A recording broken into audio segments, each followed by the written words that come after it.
في دقيقة؟ لعيونك بدون تعباية تفهم هيك مثل ما هو ان الضياء. شاء الله فتحوا معي، ان شاء الله، الله يخليكم يا رب. شايفين هاللون ما اجمله؟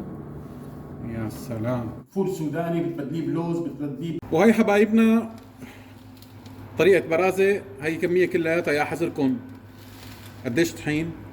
بنص كيلو طحين بنعمل كيليين برازة. طريقة بتناسب لكل بيت، وعدلنا على العيارات مشان تناسب جميع الافران بالبيت ان شاء الله، وتطلع مثل المحلات. تفضلوا معنا للمقادير وطريقة التحضير. حبايبنا بالنسبة للمكونات عدلنا عليها شوي حسب انه تشتغل معكم بالبيت اكثر من عيارات المحلات. يعني تعديل بسيط اللي صار هو حليب البودرة وزدنا شوي نسبة المي مشان شو ما كان نوع الطحين يشتغل معكم ما يطلع ناشف. هون انا زودت 20 ملي مي وزودت حليب بودرة. والمحلب كثير بيسالوني ليش ما في محلب، ليش ما في محلب. اليوم راح نحط لكم محلب، وبرجع بقول انا اذا سمنتك حيواني او سمنتكم حيواني ما في داعي للمحلب. بس في ناس سبحان الله بتحب نكهه المحلب، انا ححط محلب اليوم. مكوناتنا اليوم للبرازه حبايبنا لنص كيلو طحين عندي متعدد الاستعمالات. عندي 250 جرام سمنه يفضل انه تكون حيواني. عندي هون 600 جرام سمسم. بين كل معلم ومعلم بيختلف قديش بتاخذ سمسم. كل تتبيله اذا تقلتها بتسحب سمسم زياده، اذا خففتها بتسحب سمسم اقل. عندي تقريبا 200 جرام فستق مطحون اختياري اذا وجد او ما انوجد. عندي 200 جرام سكر خشن، معلقه صغيره ما بزود عن هيك لانه بمرمر اذا زودت المحلب بالذات. والمحلب بنصحكم تشتروه حبه وتطحنوه بالبيت لان بيجي مخشوش مطحون بقضامه. عندي 50 جرام حليب بودره ليساعدك بالبيت انت فرنك شو ما كان بيعطيك لون حلو. الحليب زدناه بهي الوصفه هلا لحتى يعدل اللون معك بالبيت، لانه افران البيت مو مثل الافران الصناعيه. فهي يعني التعديل اللي عملناه، وعدلنا بالمحلب وعدلنا ب 20 ملي لتر مي. طبعا كله بده يكون مي بارده سمنه بارده تمام. وعندي فنجان قطر، عيار القطر، كاسين سكر، كاسه مي تمام. بردهم وبشتغل فيهم. اول شيء هلا بدي اعمل الفستق والقطمات كلياتها، واعجن اول شيء الطحين والسمنه. بجيب وعاء للعجن بفضي فيه نص كيلو الطحين اللي عندي، بفضي فيه 250 جرام سمنه وبنعجنهم. بنعجنهم عجن لحتى يصيروا عندي عجين كريمه. ممكن هلا انا اضيف حليب البودره، ممكن احطه مع تبليعه المي. انا بشوف هلا افضل. حطينا الحليب، الطحين، السمنه وبنعجنهم منيح وبناخذهم على البراد وبنجهز باقي التتبيله او باقي العيارات.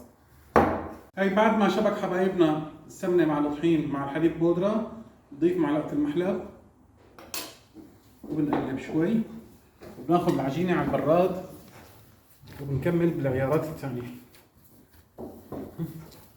هيك عجينتي سمنه وطحين جاهزه، باخذها على البراد خليها تاخذ شويه بروده بين ما نجهز السمسم معنا والتبليعه. هاي بالنسبه لتبليعه البرازه. البرازه بياخذ دبل كميه المعمول. عجينه البرازه بالنسبه للسكر لكل كيلو طحين بياخذ 400 جرام سكر. كل كيلو طحين بده 400 جرام. هون كان 120 جرام مي او ملي لتر مي، حطيناهم 140 ملي لتر مي. هون كان فنجان الا ربع، خليناه فنجان الا ربع، هذا بيساعد كمان باللون تمام. وبنحركهم. خميره ما في، انا ما بشتغل بخميره. ممكن تشتغلوا خميره، بدنا اياها بسكوته يعني ما تنفش كثير معنا. ولما نشتغلها بالبيت نحن ما حنعملها برقيه المحلات، فيفضل انه ما يكون فيها خميره. نحن احيانا بنحط خميره في محلات، بتحط خميره، بس هي ما بدي احط فيها خميره للبيت لانه ما بدي اياها. بما انه سرعه الشغل تبعكم بطيئه ما حتكون بسرعه المحلات، حتخمر العجينه كثير معكم. يعني في ملاحظه مهمه جدا، نكهه قرص البرازه بتجي برقيته. لما رقق العجين تبعه ما بعمل قرص سماكته هيك وبقول ابو معاذ عم يطلع، ما عم يقرش معي، عم يطلع طري، عم يطرى بعد بيوم. اجباري بده يطرى لانه ما اخذ استواء. بدي اكسر قرص البرازه ما الاقي فيه خط ابيض تمام. هذا الخط الابيض هو اللي بيعمل لي التعجينه او العضه تمام. هلا بنتقل لتتبيل السمسم. انا مو حاطط كل المكونات، حاطط سمسم كنت بس هلا بنشوف شو بدنا مكونات للسمسم لحتى يصير عندي تتبيلته ظابطه. احنا بمرحله تتبيل السمسم حبايبنا. اول شيء بدي اجيب سمسم محمص، افضل ما اني حمصه بالبيت. قد ما حاولت تحمصيه بالبيت ما حيطلع روح واحده مثل المحامص. محامص بحطوه على دويره هي المحمصه او بالفران العربي، في طريقه تحميص ثانيه بفرن الحجر، فبيتحمص اسرع وهن اولاد مصلحه يعني بيعرفوا شلون امتى يقلبوه الحراره المناسبه. بالبيت مو انه ما بيتحمص، بس حيعذبك، وقد ما عملتي ما حيطلع روح واحده مثل هذا السمسم المحمص. بدي قطر اللي حطيت منه للعجين هو عياره كاسه مي، كاستين سكر. باخذ هيك تقريبا لهدول 600 جرام حوالي فنجان قهوه وبدعك فيهم.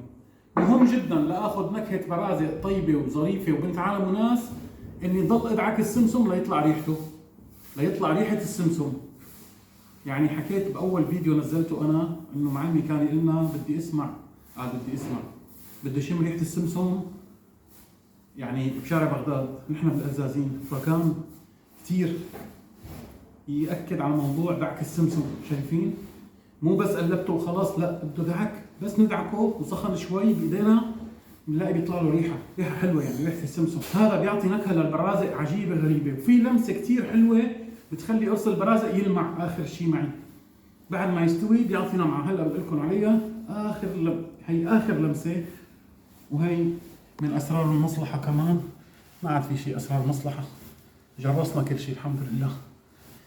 ندعك 7 دقائق 10 دقائق 15 دقيقه، بدكم شغله ظريفه بدكم تتعبوا عليها. شايفين حبايبنا شلون الدعك بده يصير هيك؟ بحط ايدي وبدعك هيك فرك الليمون، برد بدعك، بلشت تطلع ريحته بتجنن، ما احلاها.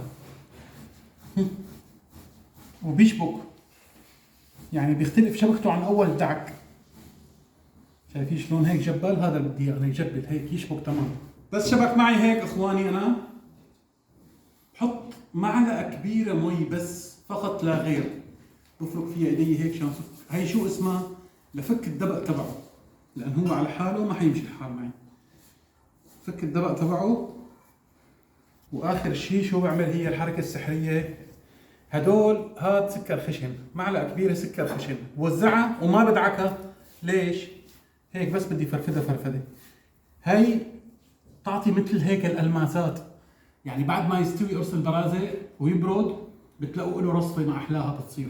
هي بسبب معلقه السكر بنحطها اخر شيء. وتحيه للشيفات اللي لطشوا الوصفه وقالوا شلون بنفحص السمسم، نعمل هيك قد ما بتشيل ايدك بتكون هي المضبوطه. فبرافو عليك، عم تسلق مضبوط. هي من السنه الماضيه مو من هلا، تمام؟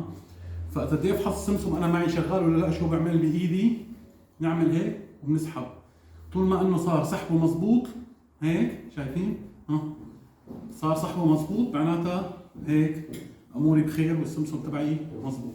ما بدي اياه خفيف، ما بدي سمسم خفيف ولا ثقيل كثير، يعني معتدل بهالطريقه هي. بمهده هيك وبنظف ايدي وبجيب عجينتي من البراد مشان نكمل برازقنا لليوم. طلعنا العجينه حبايبنا من البراد، نرجع ندعكها كمان دعكه مرتبه. شايفين؟ ما بطلعها من البراد دغري وبنزلها المي، خطا. بدي ادعكها مشان سهوله التبليع، سهوله انها تشرب المي. وبعدين في شغله ثانيه، يعني البرازق غير المعمول غير الغريبه بيتحمل قتله، يعني بيتحمل دعك، بيتحمل حتى لو بعد ما حطينا السكر والمي بيتحمل. بحرك هلا القطر والمي، ومو ضروري عندي في منهم قالوا لي انه نغلي القطر، نغلي المي والسكر ونبرده ونحطه صار قطر. ما بدي قطر، انا بدي اياه سكر هيك مثل ما هو، يعني بدي اياه سكر مو دايب على الاخير. بننزل على التبليعه، هاي اسمها تبليعه. ليش تبليعه؟ حكيت كمان هاي الشغله وسط شرحتها، انه نحن بدنا اياه يشرب غصبا عنه بدون ما يتضايق، فمشان هيك بيقولوا تبليعه، بلع يعني بدون مضغ، فمشان هيك اسمه تبليعه. شو بقول لك؟ فلان بيبلع الاكل بلع، يعني ما بينضغط. فهاد بدنا اياه يشرب المي بلع. شايفين شلون عمل اصابيعي؟ وبلفها هيك تطلع معي اول شيء مثل مسبحه، ولا بخاف منه ولا عندي اي مشكله. بالعكس هذا القوام يعني مثل ما بيقولوا الاكابر بيرفكت. طحين متعدد الاستعمالات، بالخليج طحين كويتي، بتركيا طحين اوفا. شايفين ما احلاها العجينه؟ هي عجينتنا ولا اروع من هيك. هلا قديش هي طريه؟ الله يرحمك يا ام عبدو ادريس، عجنت لها عجينه معمول، قالت له روح جيب لي اياها من شعراته، العجينه مثل الشوربه شلون بدي اشتغل فيها؟ قلت لها طولي بالك عليها شوي. فكرت انه خربت العجينه. رش هون كميه لا باس فيها من الطحين. نزل عجينتي، بده يكون عندي كمان هون طحين، يعني لسه بجيب كمان شويه طحين لانه انا بدي اقصطها بطحين عكس المعمول، هي بدي اقصطها بطحين لما بطحين يعني عادي. جهزنا اغراضنا، جهزنا الصواني، عجينتي جاهزه. شوفوا قديش فرقت، بس هيك دقيقتين صار ليها، شايفين شلون مسكت حالها؟ بقطف منها هيك قطفه تمام بلم. وانا كمان بدي اياها طريه مشان ما تعذبني بالايه، ترق دغري. شايفين؟ ولا احلى من هيك. شايفين هالعجينه مقلزه؟ ما حدا بقول عن زيت ذكرنا هيك. بعمل هيك قطفه ثانيه، باخذ رشه طحين هيك تغبيره، بسكين بكرت بمشط باللي بدكم اياه، بنقصط البرازق او بايدكم حجم صغير. هي الخامه هدها تشني من هون لاخر رمضان. قصتنا بهذا الشكل، بعملهم هيك بلكها بالفستق، بخلي الفستق لفوق. شايفين؟ بخليها بشكل دائري، ما بضغطها كثير مشان تاخذ معي سمسم. هون على الفستق ما بضغطها كثير، على السمسم بضغطها. وهلا ضغطها هيك والثانيه هيك، وعلى الصينيه شايفين ما اسهلها؟ وحده هيك وبقلب القرص هيك بالعرض وبضغطه ضغطه ثانيه، بيطلع معي مبوكر ولا احلى من هيك. بعمل هيك، بحط اصبعتي هون وبده يكون قريب من بعض كله مو بعيد. ها شايفين قد ايه سحبت سمسم وشكلها دائري ولا اروع من هيك. وبده يكون قريب من بعض، ما بدي بعدهم عن بعض. اذا لزقت معي انا وعبقيم بحط ايدي هيك شوي بطحين وبنفضها وبقيم هيك. نحن كسرعة شغل هيك بنشيل وحده بتعطي الثانيه، يطلع عندي القرص دائري ولا اروع من هيك. حرارة الفرن عندي 160 فوق تحت. اذا فرني بيشتغل بس من تحت لحال او من فوق لحال بحطه 160 من تحت. اول 7-8 دقائق بطفي من تحت وبشغل من فوق على الخفيف. بدها تاخذ معي كل صينية برازق 15 دقيقة تقريبا بالفرن. تاخذ معي بالفرن تقريبا 15 دقيقة. ليش؟ لانه على حرارة 160. سألتوني كمان البرازق بتطلع معي غامقة، لونها ما حلو. لون ما حلو معناتها انت عاطي حرارة زيادة. البرازق بدها تستوي على مهلها، تاخذ راحتها وتنشف. البرازق كمان بدها تنشيف عشان تستوي من جوا. تمام حبايبنا؟ بس نشتغل الشغله بحذافيرها وباصولها ان شاء الله، يعني بدها تطلع مضبوطه اجباري. شايفين؟ ضغطه بالطول، ضغطه بالعرض، هي ضغطه هيك. حلو؟ بعدين هيك، وحده هيك ووحده هيك. شايفين؟ تطلع دغري مدوره، ما بدها شيء. وحده هيك، بيجي الثانيه هيك، تطلع شايفين شلون مدوره ورقيقه. شوفوا الرقيه تبعها، بعد الخبيز ببين معكم كمان الرقيه تبعها. ما بدي برازق سميكه. اذا انا عم بشتغل تقل معي السمسم، ما عاد مشي القرص معي، بعطيه كمان بخة مي، لان كل شوي بيشرب مثل البرغل. السمسم بيشرب سوائل يعني بينشف. ان شاء الله فتحوا معي، ان شاء الله. الله يخليكم يا رب، الله يرزقكم ويخليكم اولادكم. والله بنبسط كثير لما تفهموا الوصفه. لما يعني انا اشتغل تقولوا مثلا عم بعطيك، عم بشتغل، عم بقول لك مي بارده، عم بقول لك حط سكر، حطينا حليب كذا، بيشتغل حليب بودره بدل الحليب بودره حليب سائل؟ ما بيشتغل. انا عم بعطيكي او عم بعطيك الخلاصه يا سيدي الفاضل. والله لو بيشتغل اي شيء ثاني كنت ذكرته. التزم بالمقادير هي والعيارات هي او اشتغل على كيفك. فانا الوصفه اللي عم بحكي فيها ما بصير زيت بدل السمنه، ما بصير حليب سائل بدل حليب بودره، يا حليب بودره يا بدون حليب بودره. ما بصير بزبده، زبده ما بيعطيني نكهه مضبوطه، زبده حيواني غلط. وكل واحد عم يطلع يشتغل نواشف بزبده، انا بقول له مع احترامي لك هذا الشيء غلط. البرازق قريب المعمول ما بينشروا بزبده.